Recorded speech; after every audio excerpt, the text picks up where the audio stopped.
You are listening to Blessed and Bossed Up, presented by Anchored Media, an entrepreneurship podcast for Christians all about how to make God the CEO of your business. Get ready to be inspired, challenged, but well-equipped to live and build your destiny His way.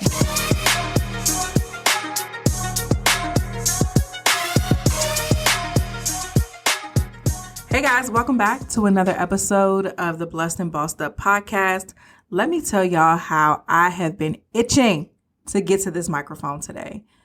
I was so excited about the revelation I would share with you guys that I done told my husband, I done told friends, I done sent out so many voice memos today of this exact same thing where I probably could just put that as the podcast. But I was seeking God on behalf of what was this episode going to be about.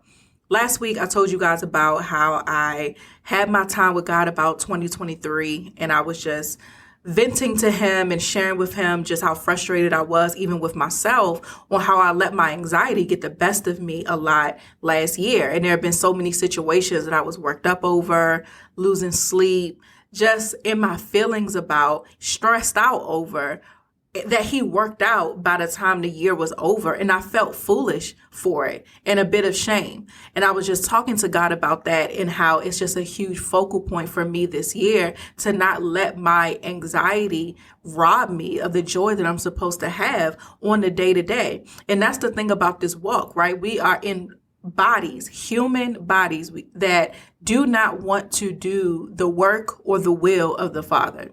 And so a huge part of this walk is to keep our flesh in check, to keep ourselves in check and pull ourselves together so that we can stay in alignment and on track with Him. And what He told me in that moment where I'm talking about my anxieties, He said, the antidote to your anxiety is to create an atmosphere of me. And that sounded great. They got the alliteration in there with all the A's. I'm like, okay, God, this sounds good. But what does that mean? Because I want to, one of my favorite definitions of wisdom is applied truth. So I know God's word is truth, but in order for me to operate in wisdom, I have to apply it. I can't just be a hearer of the word. I have to be a doer of the word. So God, I hear you. That sounds great, but what does that mean? And this is something that has been being built on since that moment where I'm really asking God, show me how I'm supposed to cultivate this atmosphere of you that's so powerful that my anxiety can't seep through. And as we're on this journey, one of the things He told me, because I knew I was going to be communicating this on the podcast this week, I said, God, where do I need to start as it relates to the podcast? Because I know the system that you'll give me will start to unfold over time, but I want to make sure that, I'm communicating what you need me to communicate on your platform. So God said, well, look up omnipresence. So as I start doing a deep dive of omnipresence, that essentially just means that God is everywhere at the same time.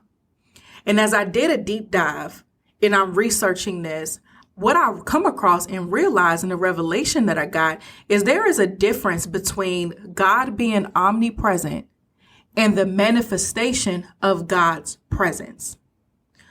God being omnipresent is a theological understanding of the fact that He is everywhere at the same time.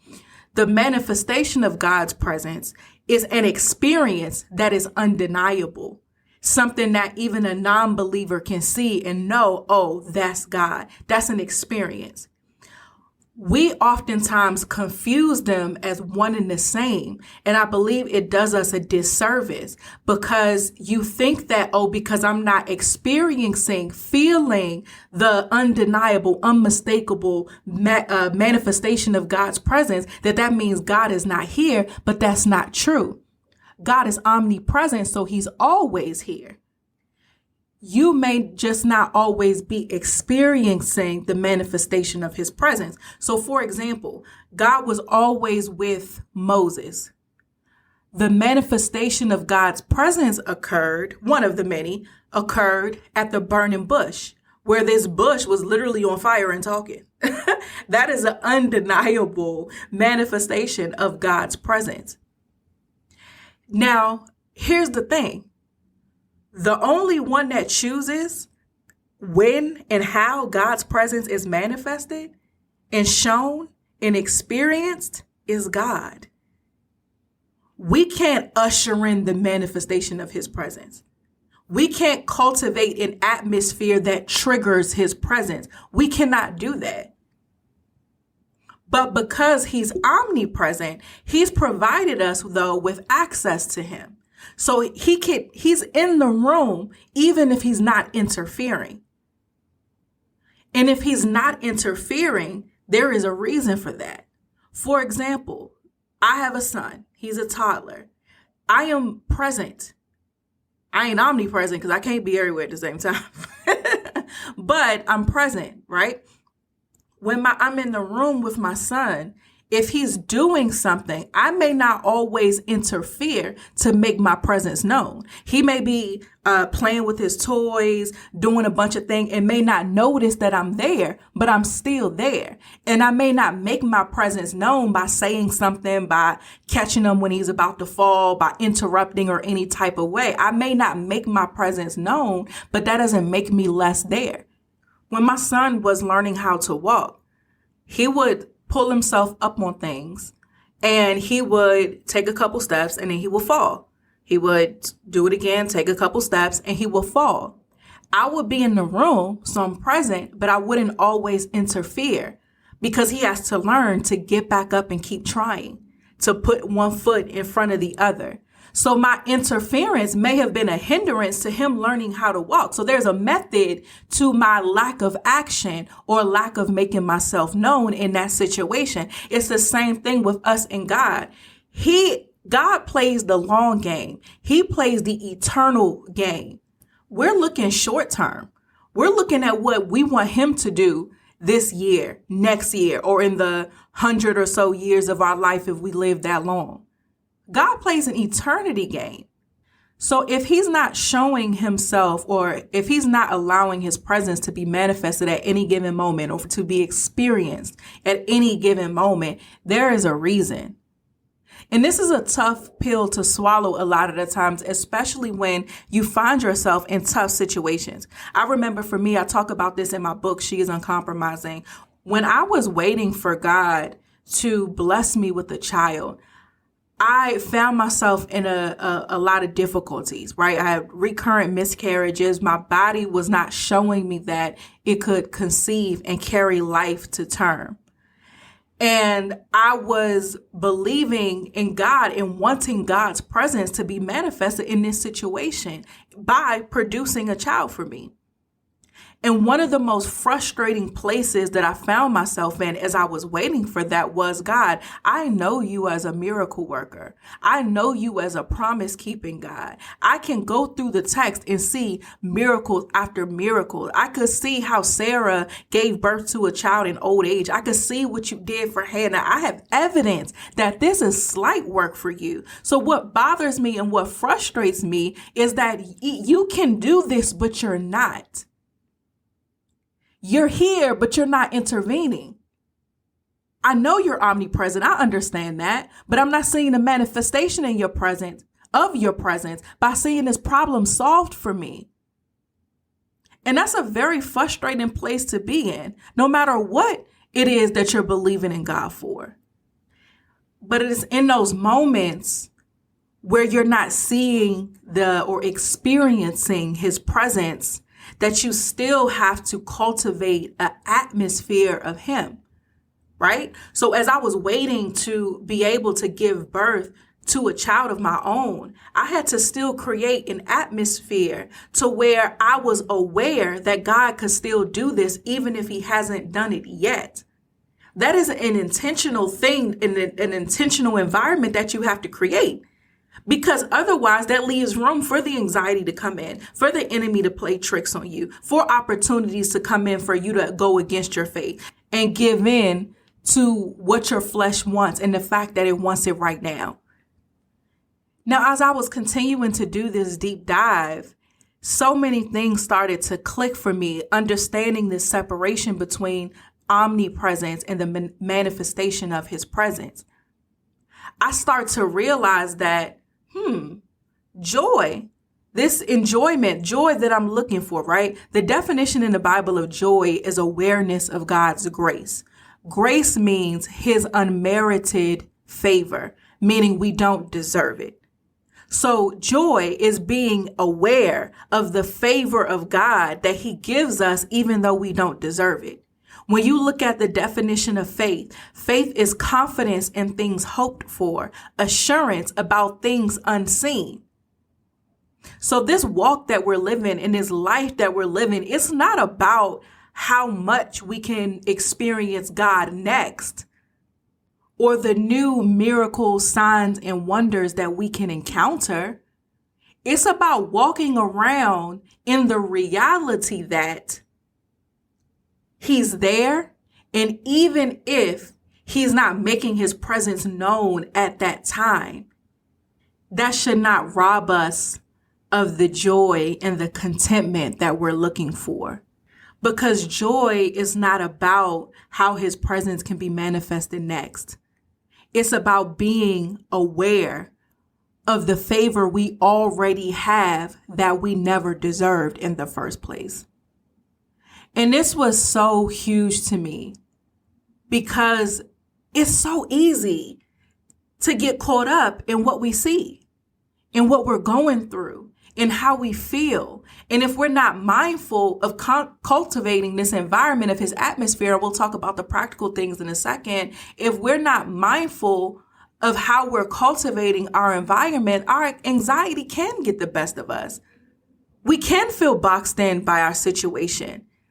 We can create the perfect atmosphere for the enemy to come in and kill, steal, destroy, disrupt, stress us out, all of these different things.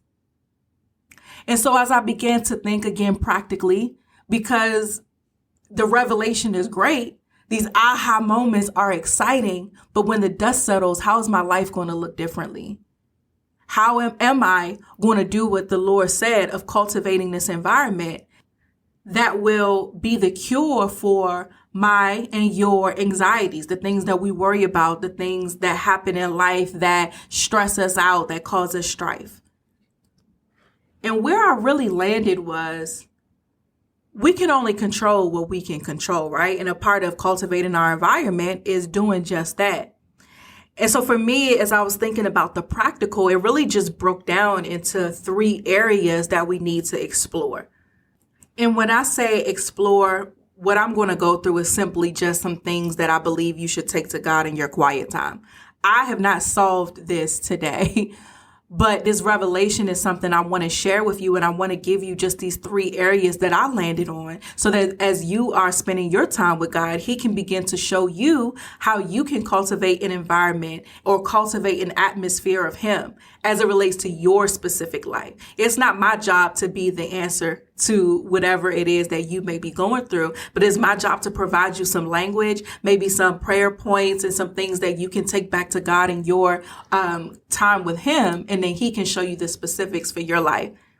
So I landed on 3 areas that we can control that I believe will be an excellent starting point of cultivating this atmosphere of him.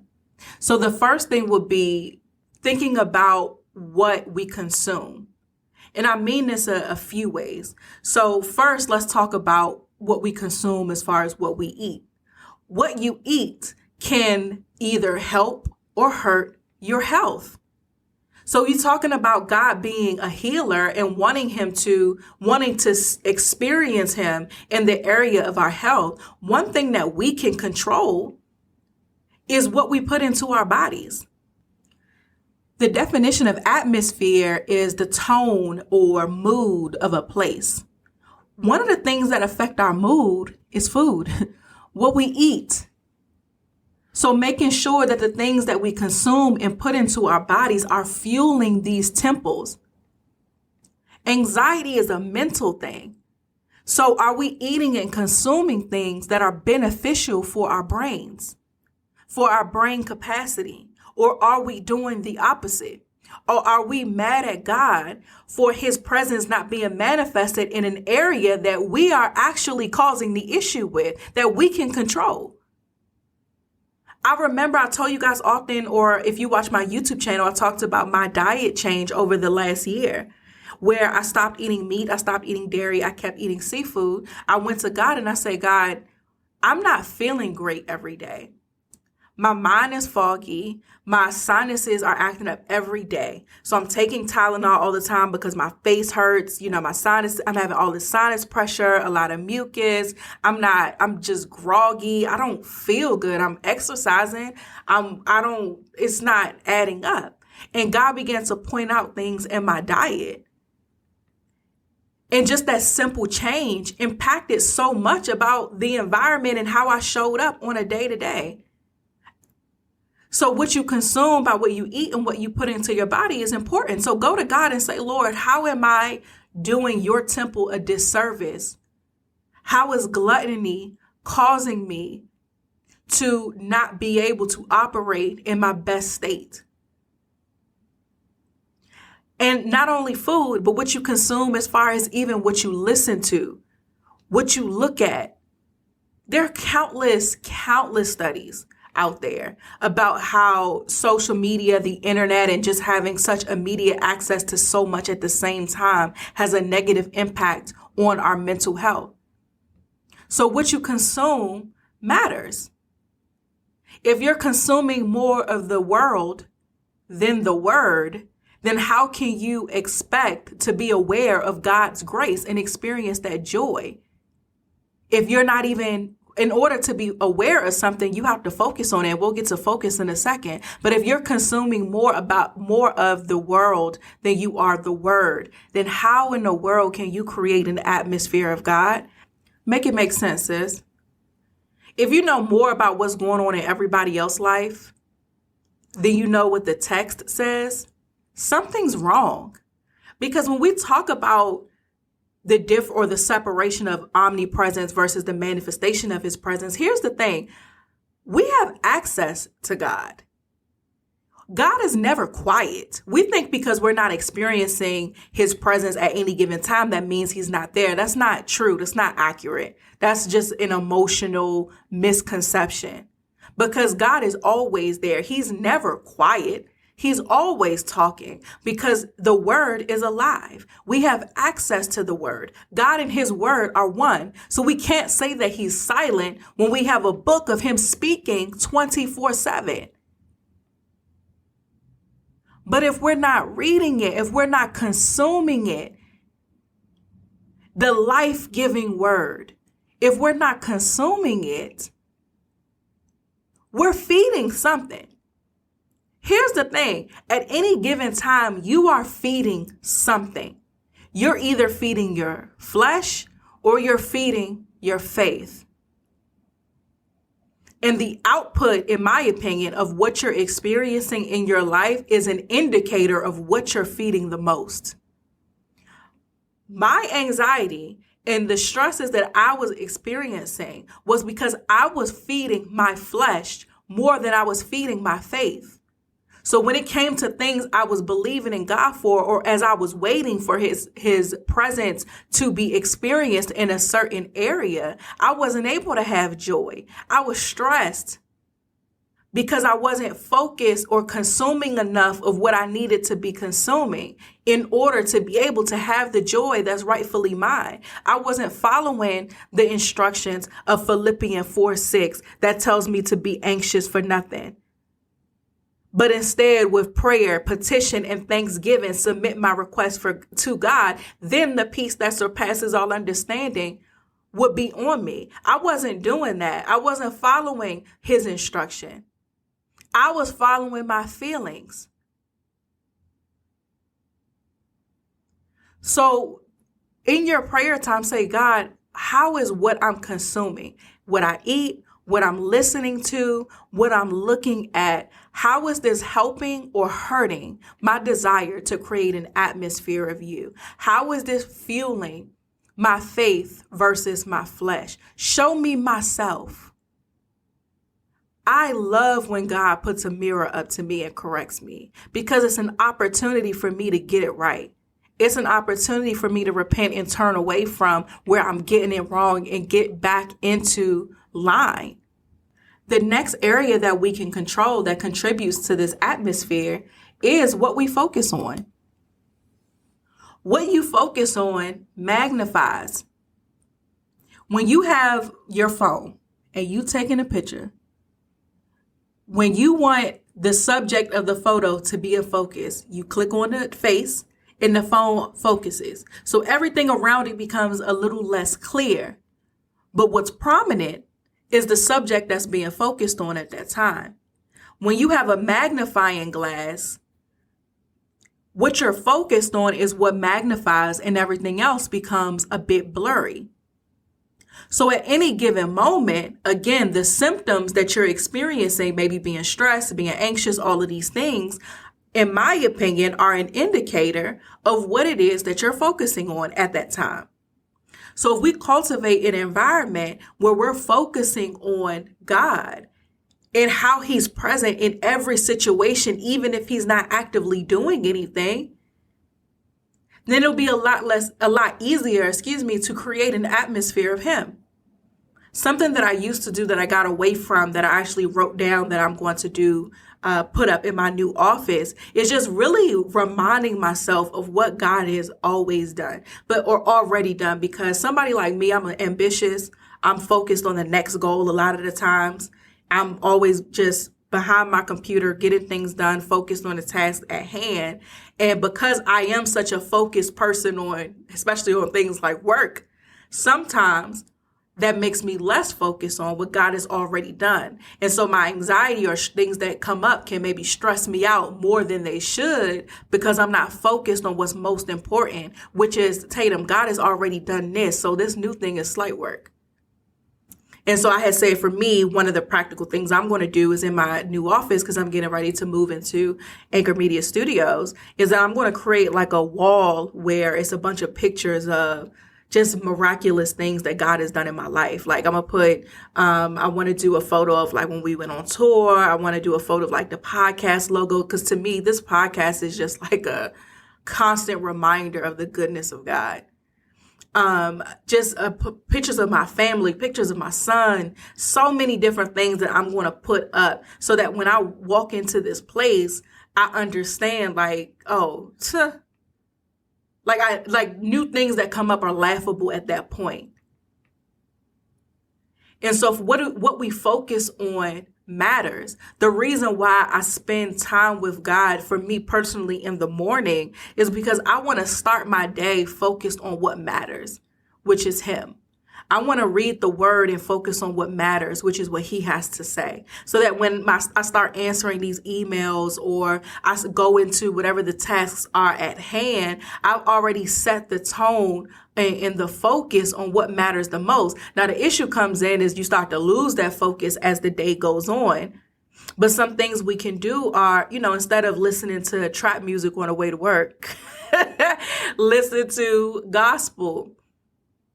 One of the things I like to do instead of listening to gospel music, I like to just listen to prophetic instrumentals, because I'm like, everybody just be quiet. I just want to relax and hear from God. So I like to play prophetic instrumentals often, more so than I listen to like actual songs.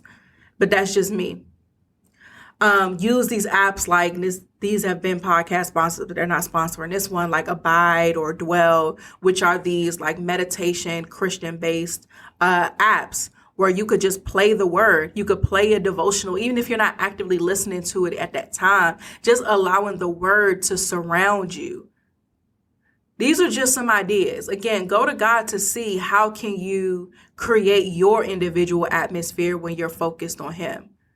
But these are just some things that I've started implementing, and some things that I'm thinking about, because this is something that I am going to do for myself. And the last thing that we can control that will help us create this atmosphere of him is who we communicate with. And remember, we can communicate with God. Again, even if his presence is not being made known in that moment, we can still communicate with him. We still have the Holy Spirit. We still have the living word. We can communicate with God, even if he's not intervening. When I was in my moments of the deepest moments of believing in God for a child, and I kept experiencing these miscarriages, I would still communicate with God. He hadn't interfered in that situation yet, but he was still listening to me. And I remember even in my frustration, I am big on nevertheless. You guys hear me say all the time, acknowledge how you feel, but stand on what you know. So even in that moment of me being frustrated, saying, God, I don't understand how time and time again, you've proven to be able to do countless miracles. And I've even seen you do this specific one based on the word and other testimonies. So the fact that you're not doing this in my life right now upsets me. Nevertheless, your will, not my will, be done. So even though this hurts, my heart is breaking, I'm upset, I don't understand, I am going to choose joy. I am going to make a decision that I am going to trust you, even if I don't see evidence of what that's going to come out to yet. And so for me, even when I, have my son, or I see all of the God's promises and I see him move, all that does is builds up my faith muscles for the next thing. And that becomes something else that goes into that bucket of what I focus on. So as trials and things come up in my life, I could count it all joy, like it says in James, when I face trials of various kinds, because it allows me to build up my endurance. So some of you guys are in an endurance building season, and you're misconstruing it as God not being there because you only view God's presence as the experience of him or him intervening or interfering, but that's simply not true.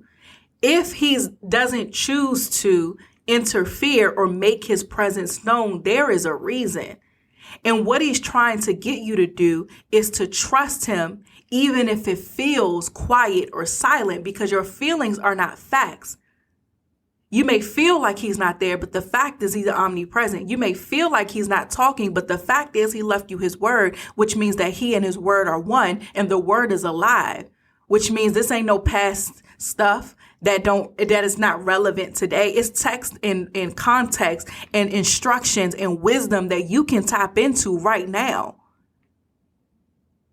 And so I feel that heavily for somebody. Don't misconstrue this season to where you miss what God is trying to do. Instead, fight for him. Fight your flesh to communicate with your Father. Be intentional about what you consume. Be intentional about what you're focused on. A big part of this journey, again, is keeping our flesh in check. So I'm going to stop right there. Let's let that marinate. I'm going to stop right there. And we'll see what happens next week. And we'll just see, what God has to say next week. So thank you guys so much for listening to another episode of the Blessed and Bossed Up podcast. Follow me on Instagram at Tatum Temia, TatumTemia. You can follow the podcast at Blessed and Bossed Up on Instagram. Subscribe to my YouTube channel. We have a lot of great faith-based content on there. And I think that's it. I love you guys. Share this episode with someone who needs it, and I'll talk to you next week.